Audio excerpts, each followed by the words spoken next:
Bonsoir et bienvenue à suivre les actualités. La position de force et d'autodéfense d'Iwazalendo reste la même, celle de faire face au Rwanda et non s'allier avec l'ennemi.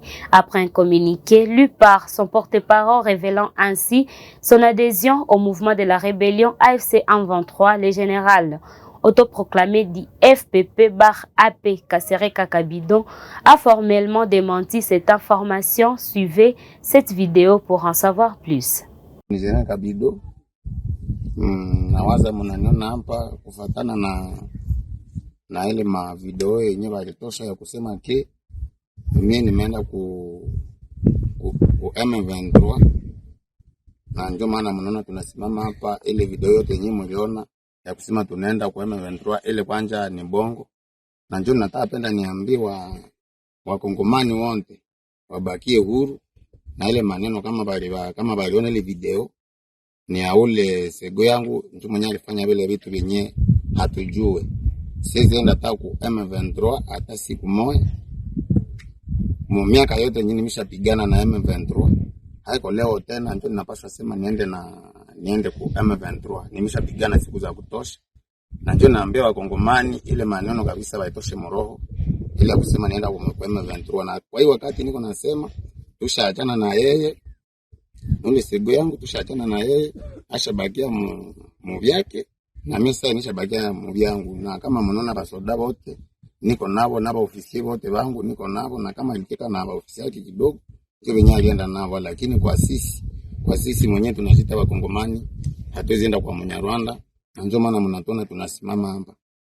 Na kwanza yeye kukia kwangu alikuwa na chama yake mkotea Masisi.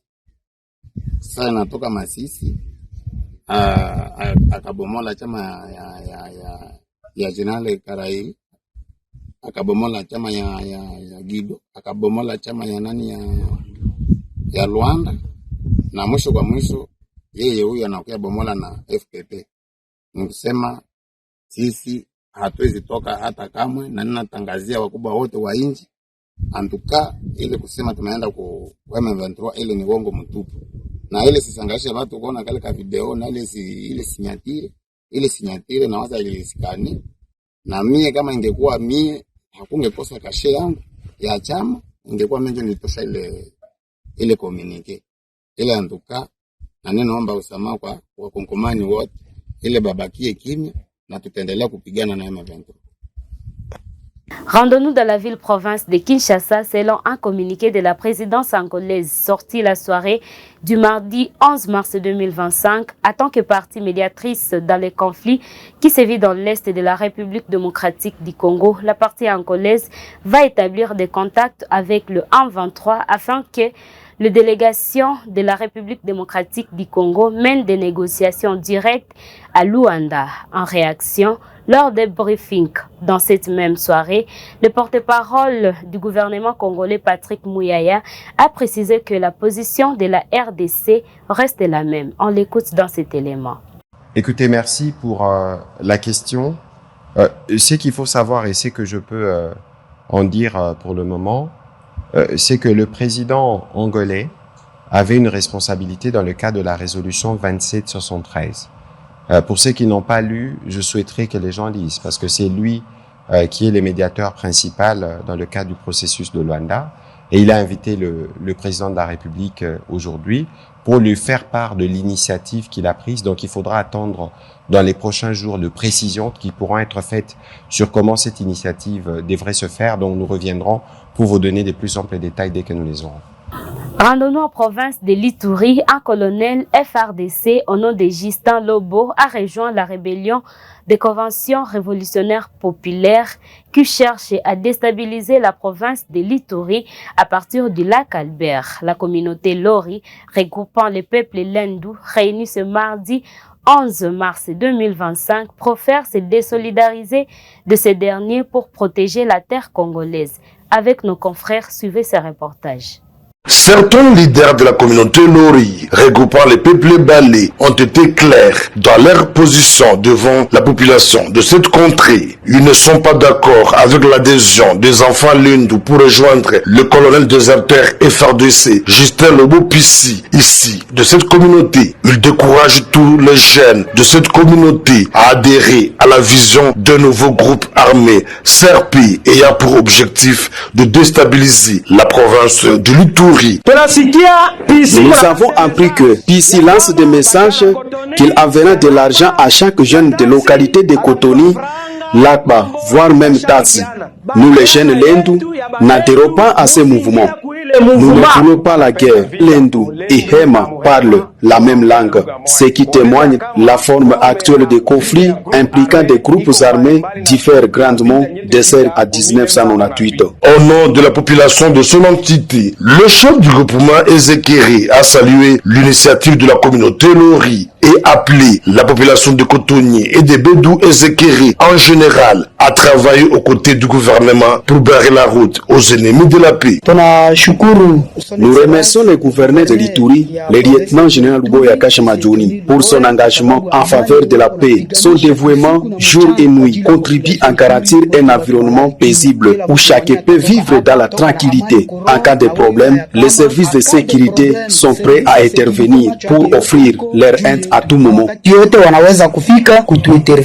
En dépit de la sécurité causée par les miliciens Kodeko et Zaïre en territoire de Djougou, deux leaders communautaires restent déterminés à barrer le chemin aux forces négatives, ceci au profit du développement durable, le pardon sincère et l'unité iturienne. C'est aussi un des messages clés du lieutenant-général Luboyanka Shomadjouni, gouverneur militaire et commandant des opérations, à la population iturienne qui entre dans la ligne de veille patriotique telle qu'est lancée par le commandant suprême Félix Antoine Tshisekedi Tshilombo, président de la République. Parlons de l'INC dans cette édition du journal. Un parti cher au président de l'Assemblée Vital Kamerhe s'est dit prendre au sérieux les menaces de mort contre son président et reste en colère contre Christophe Mbosso après sa phrase que Kamerhe doit mourir. Les membres de ces partis politiques se sont exprimés devant les confrères sur place le mardi 11 mars 2025. Suivez.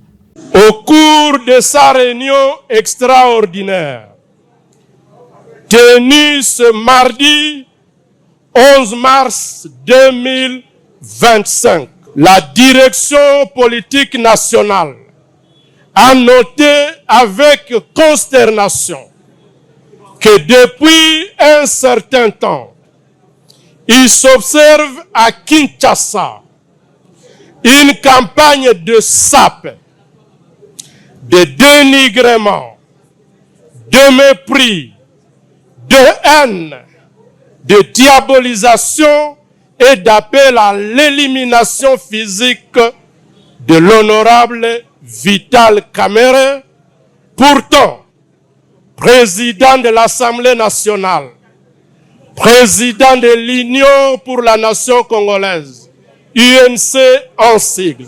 Cette campagne menée à des séquences variées, mais coordonnées, et répondant à un modus operandi identique à travers les réseaux sociaux, les médias traditionnels, radios et télévisions, les rassemblements populaires et récemment, soit ce dimanche 9 mars 2025, au cours d'une matinée politique dans la salle du Centre culturel pour les pays d'Afrique centrale, dont le but ultime visé, mais inavoué, est, sans nul doute, l'élimination physique et politique d'un concurrent politique issu d'une région linguistique autre que seuls des auteurs de la dite campagne errontée, en l'occurrence l'honorable Vital Kamerhe. La direction politique nationale regrette amèrement que l'honorable Christophe Mbosso, deuxième vice-président de l'Assemblée nationale, se soit ajoutée à cette triste liste. La direction politique nationale note que, de manière hypocrite, les auteurs de la dite campagne se servent de la détérioration de la situation sécuritaire à l'est du pays, pourtant base naturelle de l'honorable Vital Kamerhe, pour régler des comptes à ce dernier qui, aux côtés de ses collègues parlementaires et dans le strict respect des instructions de son Excellence, Monsieur Félix Antoine Tshisekedi Tshilombo, président de la République, chef de l'État et commandant suprême des forces armées de la République démocratique du Congo, n'a ménagé le moindre effort pour tenter de contenir la situation dramatique à l'est du pays, dans les limites évidemment de celles prérogatives qui sont les siennes en qualité de président de l'Assemblée nationale, qui ne peut faire plus car n'intervenant pas dans la chaîne de commandement de l'armée, ni dans celle de son financement et encore moins celle de son approvisionnement logistique. Il est déplorable de constater qu'au moment où le président de la République appelle toutes les forces politiques et les forces vives de la nation à se mettre ensemble pour faire face à l'ennemi, certains esprits visiblement conscients ou inconscients, à la solde de l'ennemi, propagent des discours de division au sein de l'opinion et servent de justification au narratif de l'ennemi. La direction politique nationale met en garde les auteurs de ce discours et déclare se réserver le droit de les poursuivre en justice. Enfin, la direction politique nationale condamne avec la dernière énergie l'agression de notre pays par le Rwanda et ce supplétif de l'AFC M23. Elle réaffirme son soutien, tous azimuts, aux forces armées de la République démocratique du Congo et les Wazalendo, ainsi que au commandant suprême, j'ai cité son Excellence Félix Antoine Tshisekedi Tshilombo. Rendons-nous en province du Congo central après le lancement de l'opération Ndobo dans la ville-province de Kinshasa. 114 Kuluna, dont 11 femmes, ont été présentées au vice-premier ministre Shabani Louko par le commissaire provincial de la police, le général Israël Nkalou, dans le Congo central, le mercredi 12 mars 2025. Les détails dans ce reportage nous préparés par la cellule de communication du Congo central. Avant de boucler son itinérance dans la province du Congo central, le vice-premier ministre, ministre en charge de l'Intérieur, Jacquemain Shabani, a assisté ce mercredi 12 mars 2025 à la présentation des Kuluna qui sèment la terreur dans la province du Congo central. Cette présentation inaugure ainsi l'opération Ndobo lancée officiellement dans la province du Congo central. C'était en présence du gouverneur de la province Grace Bilolo, du vice-gouverneur, du commissaire général de la police, mais également du commissaire provincial de la police Congo central qui a présenté ses malfrats au patron de la territoriale en République démocratique du Congo. Maître Jacquemain Shabani, en père de famille, a d'abord prodigué quelques conseils aux parents. Ici, c'est vraiment l'occasion d'accueillir sa bande de communistes, la Congo central, la papa, la maman,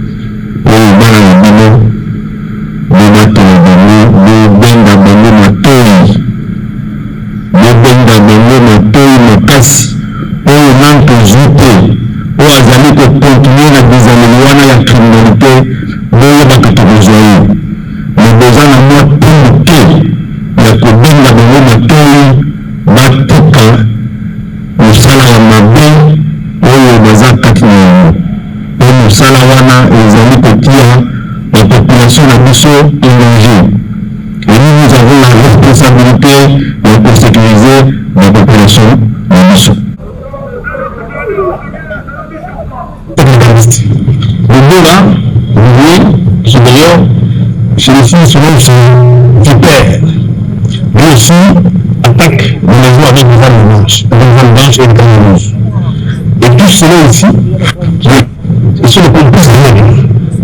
Parce qu'elle, danseuse, elle, c'est elle qui fait des versions, soit pour attaquer, quand vous êtes désolé, sur tout le nous hommes entre les bacs.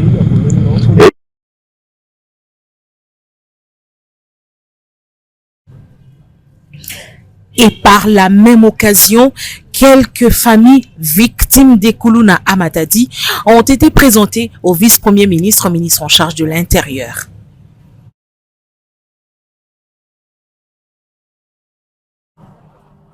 Les moyens financiers et logistiques mis à la disposition de la province, le Congo central n'a plus d'excuses pour traquer jusqu'au fin fond les Koulouna, comme nous le dit le maire de la ville de Matadi.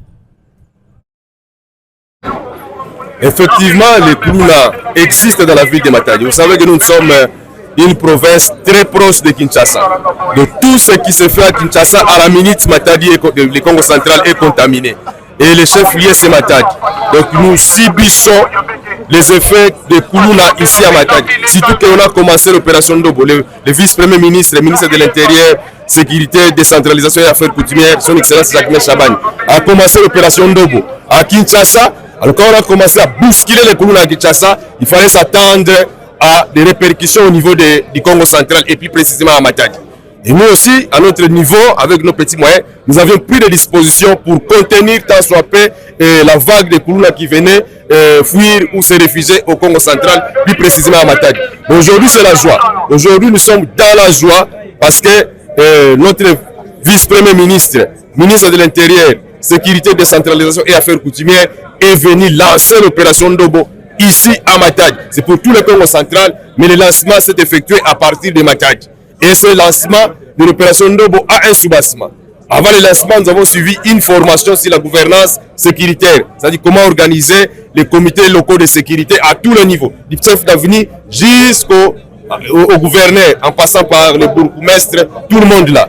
Donc voilà que nous avons la matière, et nous, et les autorités sécuritaires. Maintenant, il n'y a plus de raison à pousser que nous ne sommes pas en mesure de prendre le Koulouna, mais nous ne sommes pas en mesure de travailler parce qu'il y a insuffisance de ceci. Et même, nous avons suivi le discours de son excellence, M. le VPM Chabani, qui a même des jeeps qui vont être dotés à la police. Son excellence, M. le gouverneur de notre province, grâce à Bilongo, avait déjà fait le premier pas en dotant 12 jeeps à tous les commissariats de la police du Congo central, et les vice-premiers ministres de l'Intérieur viennent nous renforcer, encore avec plusieurs jeeps qui vont faire le travail sur le terrain. Donc je vous dis, nous sommes déjà opérationnels sur le terrain. Nous venons d'être requinqués par les VPM intérieurs pour que nous puissions neutraliser les Koulouna dans la ville de Matadi en particulier.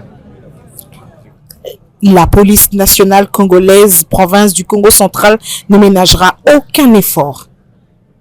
Parents reprennent les responsabilités pour éduquer les enfants et leur dire comment ils peuvent vivre dans la communauté. Il y a des travaux qui se font. Donc, s'ils peuvent s'attarder à pouvoir emboîter les pas de Koulouna ou des gens qui veulent vivre paisiblement au-delà de certaines populations, nous ne sommes pas d'accord avec eux. Ils feront la police dans leur circulation. Vous avez vu de votre vie.